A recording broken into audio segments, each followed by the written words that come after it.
trade. Let's get back to perspective. Here's more from Aditya Narain of Citi. Our sense is, with the market being rational on either side, the environment today would support a long-term average kind of a multiple, which for us is about 15 times on the PE. And that effectively for us would translate into about an 18,100 index at the end of the year. So that presumes, that's based on what? EPS of 1,200 for next year? EPS of slightly under 1,200 for next year. Okay. And a PE multiple of 15 on that. And we're really taking a 1 year forward. I think what we are very clear on is this: you don't move you don't move in a lumpy manner from FY11 to FY12 somewhere down the line. You actually tend to roll it forward. So at the moment, we're really looking at June, and that's something we tend to roll going forward. So you said you'd become more optimistic in the last 4 to 6 weeks. Have you made some strategic changes then in your portfolio tilt in India? Quite distinctly, we were running a fairly defensive portfolio with overweights on the IT space, in the pharmaceutical space, and with the biggish underweight on the interest rate cyclicals, which are both the banks and the real estate space. Now we've actually moved on to a much more aggressive portfolio, where our overweights really are on the financials, on the capital goods space, on the auto space, and our underweights are, in terms of materials that we've spoken about, and in IT meaningfully. So IT's gone from overweight to underweight? Has actually gone from overweight to underweight. Our sense is the market has upside. Let's not be defensive about the whole thing. And, when we made this transition, the currency itself has also actually corrected a reasonable amount.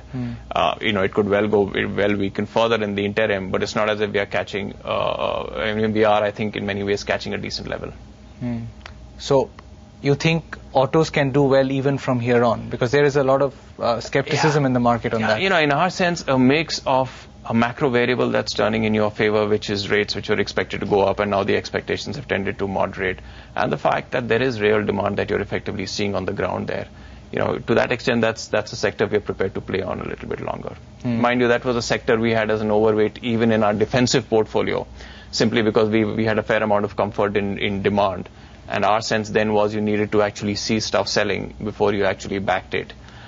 In the current context, it's a combination of that demand sustaining and in many ways the likelihood of a macro push. What about oil and gas?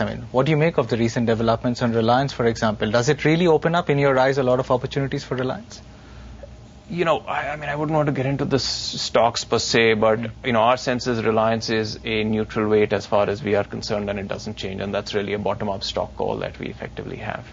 In some of the other spaces, actually, from an overall energy context, we are actually a little overweight, and that overweight really comes from our overweight on the gas space, and some of the oil marketing companies, where we think there is a little bit of a change in momentum, especially with oil tending to come off. So you think there will be positive regulatory changes this year? There is always the upside. And, the upside tends to increase when oil is relatively modest in terms of its absolute price level. Financials are your biggest overweight this year? It is our biggest overweight. It's not a huge overweight, but it is one of our larger overweights. And that's one space where we've actually turned from being negative to positive. Private or public sector? We are clearly on the private bank space. Despite valuations being richer? Well, in many ways, the valuation gap is not as much as it's historically tended to be. And from a more important perspective, I think from a business perspective, our sense is that the private banks clearly have much more control over the way they are growing, the return that they're generating on it, and the risk that they're running on the asset quality side. What about infrastructure? That's where there's a lot of debate in the market on when the cycle starts picking up. What did you make of what the L&T management said recently, and is it time to get into that space? One of these sectors that we have overweighted in our strategy this time is the capital goods space. Not so much the pure infrastructure space, because our sense is there is going to be infrastructure investment that tends to happen. There will be a pickup, but the biggest beneficiaries tend to be the providers rather than necessarily the investors or the asset players there. Again, a lot of it tends to be a little stock specific rather than it being a generic pool, because there is a big variation in terms of what the specific characteristics and the value levels of those investments are. But as an underlying theme, our sense is the beneficiaries that sit along the side are the ones that would probably be most advantaged. If you had to choose, though, which is higher conviction, financials or capital goods? Our overweight is higher on the financials than the capital goods, so that would be our choice also. You're not very bullish on the asset owners though, just yet? Again, it's a very specific thing. You know, you have to pick up stock and then make a call on whether you're bullish on this stock or that stock. But as a theme, I think it's the providers along the side who actually tend to get that bigger delta. You can have great returns on a particular asset holder, but it's a question of what price you get in at, what that asset is effectively generating.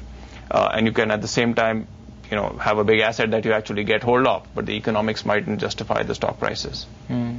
What's the sense you get, Aditya, when you speak to a lot of your large global clients? I mean, are they seeing India as a discrete market which has many positive advantages over something like a China or other BRICS nations?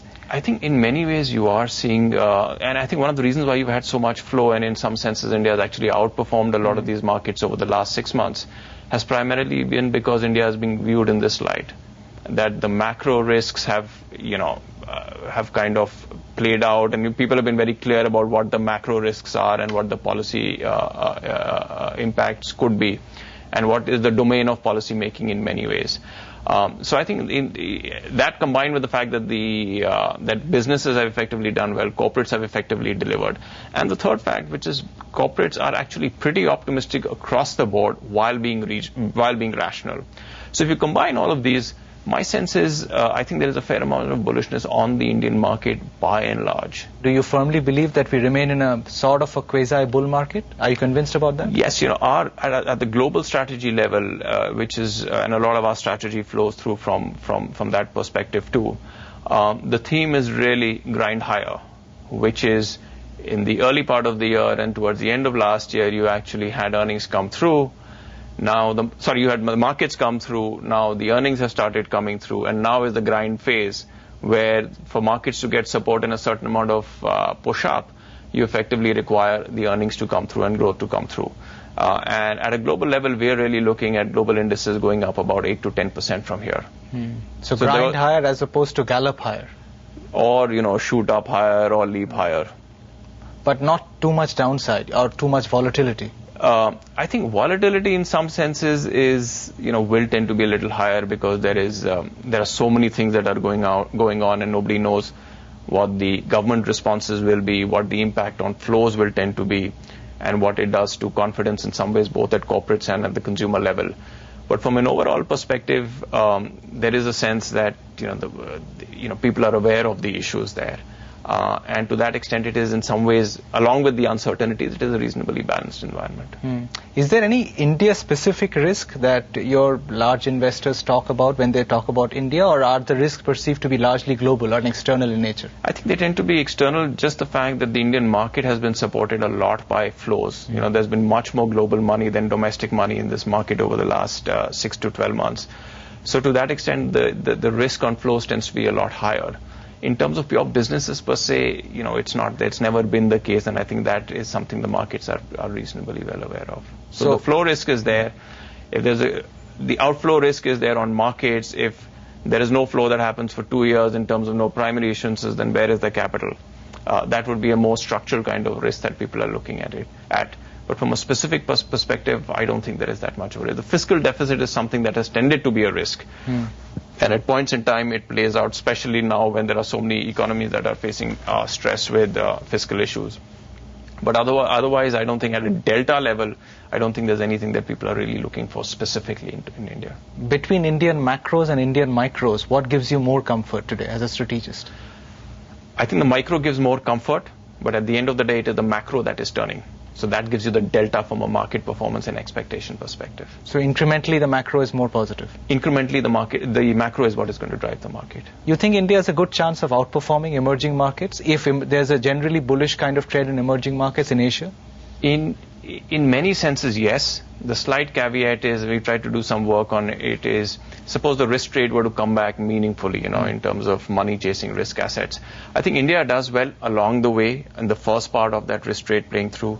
Beyond a certain level, it tends to be self-defeating because you end up having issues with oil, you'd end up having issues with commodity prices which feed through to inflation. And this is much more than in other markets. So we've actually done some work that in the first part of a strong global risk hungry market, India actually does well.